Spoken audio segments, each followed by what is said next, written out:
આકાશવાણી અમદાવાદ વડોદરા પ્રાદેશિક સમાચાર મિત્તલ પટેલ વાંચે છે. સૌપ્રથમ મુખ્ય સમાચાર. પ્રધાનમંત્રી નરેન્દ્ર મોદી આવતીકાલે પ્રધાનમંત્રી આવાસ યોજના અંતર્ગત રાજ્યમાં 1 લાખથી વધુ આવાસોનું વર્ચ્યુઅલ માધ્યમથી લોકાર્પણ કરશે. રાજ્યસભાની ગુજરાતની 4 સહિત 56 બેઠકોની ચૂંટણી આગામી 27મી ફેબ્રુઆરીએ યોજાશે. રાજ્ય સરકાર દ્વારા વર્ષ 2024માં કુલ 8,000 જેટલી વિવિધ સંવર્ગની જગ્યાઓની ભરતી કરાશે. રાજ્યમાં આવતીકાલ અને 11 ફેબ્રુઆરીએ દરેક ગામ અને શહેરી વિસ્તારોમાં ગાંવ ચલો અભિયાન યોજાશે. અને રાજ્યપાલ આચાર્ય દેવવ્રતે જણાવ્યું છે કે દેશભક્તિ અને અનુશાસનમાં ઓતપ્રોત એનસીસીના છાત્રો ભારતની સંપત્તિ છે. સમાચાર વિગતવાર. પ્રધાનમંત્રી નરેન્દ્ર મોદી રાજ્યભરમાં પ્રધાનમંત્રી આવાસ યોજના હેઠળ નિર્માણ કરાયેલા 1 લાખથી વધુ આવાસો તેમજ લાભાર્થીઓ દ્વારા નિર્મિત બીએલસી આવાસોનું આવતીકાલે લોકાર્પણ કરશે. મુખ્યમંત્રી ભૂપેન્દ્ર પટેલ બનાસકાંઠાના ડીસા ખાતે ઉપસ્થિત રહી આ કાર્યક્રમમાં જોડાશે. રાજ્યના તમામ 182 વિધાનસભા મતક્ષેત્રના આ કાર્યક્રમનું જીવંત પ્રસારણ કરાશે તેમજ લાભાર્થીઓની હાજરીમાં આવાસોની ચાવી સોંપણીના કાર્યક્રમો યોજાશે. અમારા અમરેલી જિલ્લાના પ્રતિનિધિ હરેશ ટાંક જણાવે છે કે આવતીકાલે યોજાનાર કાર્યક્રમમાં અમરેલી, વડિયા, કુંકાવાવ વિધાનસભા મતવિસ્તારનો લોકાર્પણ સમારોહ ખેડૂત તાલીમ ભવન અમરેલી ખાતે યોજાશે. આ કાર્યક્રમમાં આ વિસ્તારના 278 લાભાર્થીઓને સરકારની યોજનાઓ થકી પોતાના આવાસો મળશે. આમ પ્રધાનમંત્રી આવાસ યોજના થકી છેવાડાના માનવીના જીવનમાં આમૂલ પરિવર્તન આવી રહ્યું છે.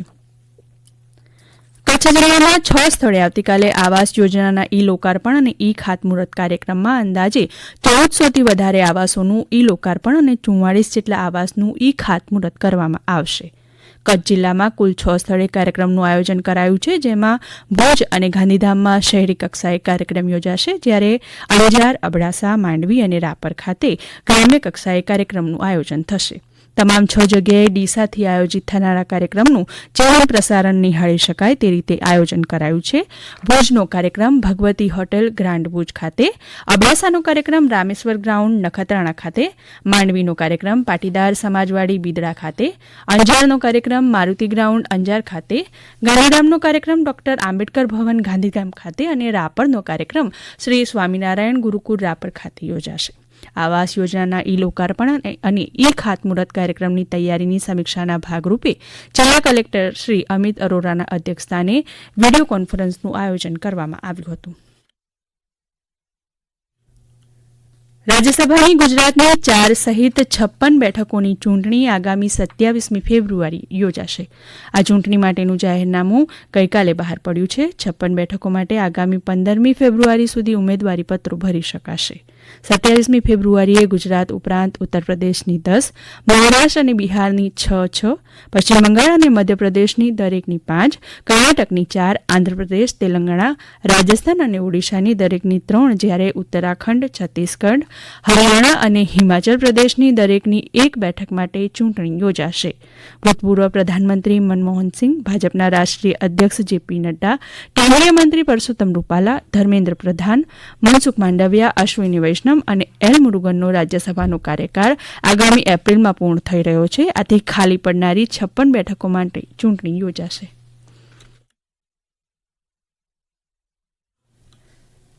રાજ્ય સરકાર દ્વારા વર્ષ 2024માં કુલ 8,000 જેટલી વિવિધ સંવર્ગની જગ્યાઓની ભરતી કરાશે. વિધાનસભામાં ગુજરાત ગૌણ સેવા પસંદગી મંડળ જીપીએસસી દ્વારા વિવિધ સંવર્ગની ભરતી પ્રક્રિયા સંદર્ભે પૂછાયેલ પ્રશ્નમાં મંત્રી ઋષિકેશ પટેલે જણાવ્યું હતું કે જીપીએસસી દ્વારા વર્ષ 2022માં 1,680 અને વર્ષ 2023માં 1,246 જગ્યાઓ માટે ભરતીની જાહેરાત બહાર પાડવામાં આવી હતી.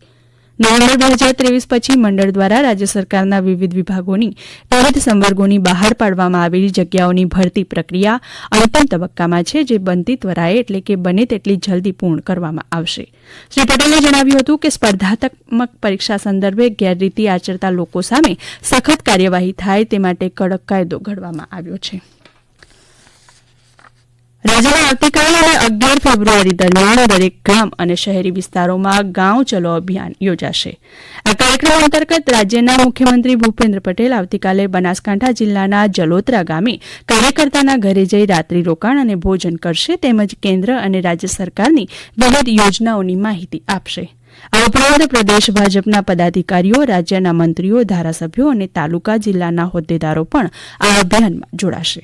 ગાંવ ચલો અભિયાનના સંયોજક હિતેશ પટેલ જણાવે છે કે ભારતીય જનતા પાર્ટી દ્વારા ગરીબોના કલ્યાણ અને ઉત્થાન પ્રત્યેના દ્રષ્ટિકોણ અને કેન્દ્ર સરકાર દ્વારા થયેલ વિકાસના કાર્યોનો પરિચય સામાન્ય નાગરિકોને આપવાનો છે.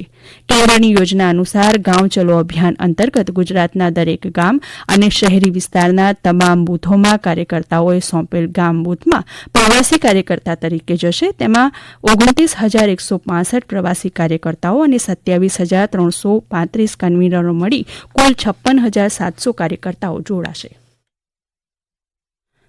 આ સમાચાર આપ આકાશવાણીના અમદાવાદ વડોદરા કેન્દ્ર પરથી સાંભળી રહ્યા છો. વધુ સમાચાર આપ અમારી વેબસાઇટ newsonair.gov.in/gujarati પર વાંચી શકશો. કેન્દ્ર સરકારે મહિલાઓને રોજગારી પૂરી પાડવાના હેતુથી મિશન મંગલમ યોજના અમલમાં મૂકી છે, જે અંતર્ગત વલસાડ જિલ્લાની મહિલાઓ આ યોજનાનો લાભ લઈ પગભર થઈ રહી છે. મારું નામ રેખાબેન ધનભાઈ પટેલ છે. મારું સ્વસહાય જૂથનું નામ છે સર્જન સેન્ટર સ્વસહાય જૂથ. એમાં પહેલા 4 મહિના અગાઉ ચાલુ કરી કેમ્પેન બનાવી અમે સાથે એની કમાણી કરી શકીએ છીએ. અમારે બને 1 મહિનાની અંદર 7,000-10,000 સુધી 1 મહિનો કમાઈ છે. અમે 5 મહિના કામ કરીએ છીએ. અમે સારી રીતે કમાઈને વડાપ્રધાનશ્રી અને મિશન મંગલ ખૂબ આભારી છીએ. દેશભક્તિ અને અનુશાસનમાં ઓતપ્રોત એનસીસીના છાત્રો ભારતની સંપત્તિ છે. રાજ્યપાલ આચાર્ય દેવવ્રતે ગઈકાલે રાજભવન ખાતે નવી દિલ્હીમાં પ્રજાસત્તાક દિવસ પરેડમાં ભાગ લેનાર ગુજરાત એનસીસી કેડેટના સન્માનમાં એટ હોમ સમારોહમાં આમ જણાવ્યું હતું. ગુજરાતના 33 જિલ્લાઓમાં 1,000 શાળા કોલેજોમાં 70,670 જેટલા યુવાનો એનસીસી સાથે સક્રિયતાથી જોડાયેલા છે. આ વર્ષે પ્રજાસત્તાક દિવસ પરેડમાં ગુજરાતમાંથી 119 કેડેટ્સની પસંદગી કરવામાં આવી હતી. સોમનાથ સંસ્કૃત યુનિવર્સિટીનો પદવીદાન સમારોહ આગામી 15 ફેબ્રુઆરીએ યોજાશે. રાજ્યપાલ આચાર્ય દેવવ્રત આ કાર્યક્રમમાં તેમજ સખી મહિલા શિક્ષક અને યોગ શિક્ષકના પ્રાકૃતિક કૃષિ સંમેલનમાં ઉપસ્થિત રહેશે. ગીર સોમનાથથી અમારા પ્રતિનિધિ રાજેશ ભજગોતર જણાવે છે કે આ કાર્યક્રમની પૂર્વ તૈયારીના ભાગરૂપે જિલ્લા કલેક્ટર દિગ્વિજયસિંહ જાડેજાની અધ્યક્ષતામાં ઈણાજ ખાતે બેઠક યોજાઈ હતી. કલેક્ટરે સંબંધિત વિભાગના અધિકારીઓને કાર્યક્રમનું સુચારું અને સુનિયોજિત આયોજન થાય અને કાર્યક્રમના સ્થળે તમામ વ્યવસ્થાઓ જળવાઈ રહે તે અંગે માર્ગદર્શિત કર્યા હતા. ભાવનગરના બુધેલ ખાતે નવનિર્મિત રામજી મંદિરનો પ્રાણ પ્રતિષ્ઠા મહોત્સવ અને રામકથાનું આયોજન કરવામાં આવ્યું છે. આ અંતર્ગત રામ પારાયણ જ્ઞાન યજ્ઞનો આજથી પ્રારંભ થશે, જેમાં રંગદર્શી શોભાયાત્રા ગંગા મૈયા તીર્થક્ષેત્ર ખાતે પહોંચશે. આજથી 17 ફેબ્રુઆરી સુધી રામકથા અને નૂતન મંદિરનો પ્રાણ પ્રતિષ્ઠા મહોત્સવ યોજાશે.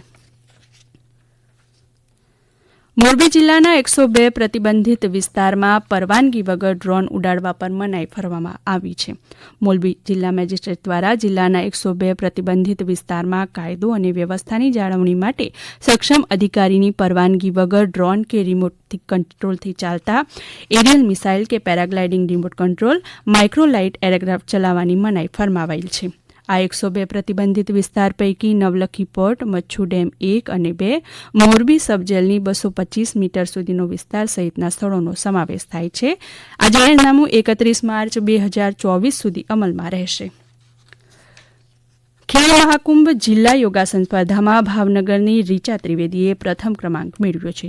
રૂચા 14 વર્ષની નાની વયજૂથમાં પ્રથમ સ્થાને આવી રાજ્યકક્ષાની સ્પર્ધા માટે પસંદગી પામી છે. ભાવનગરના અમારા પ્રતિનિધિ સુરેશ ત્રિવેદી જણાવે છે કે રીચા ત્રિવેદીએ છેલ્લા 8 વર્ષથી યોગની તાલીમ લઈ રહી છે. ભારત સરકાર દ્વારા આયોજિત SCFI નેશનલ ચેમ્પિયનશીપમાં રૂચા અને તેમની ટીમે રાષ્ટ્રીય કક્ષાએ 4થું સ્થાન મેળવ્યું હતું. અંતમાં મુખ્ય સમાચાર ફરી એકવાર.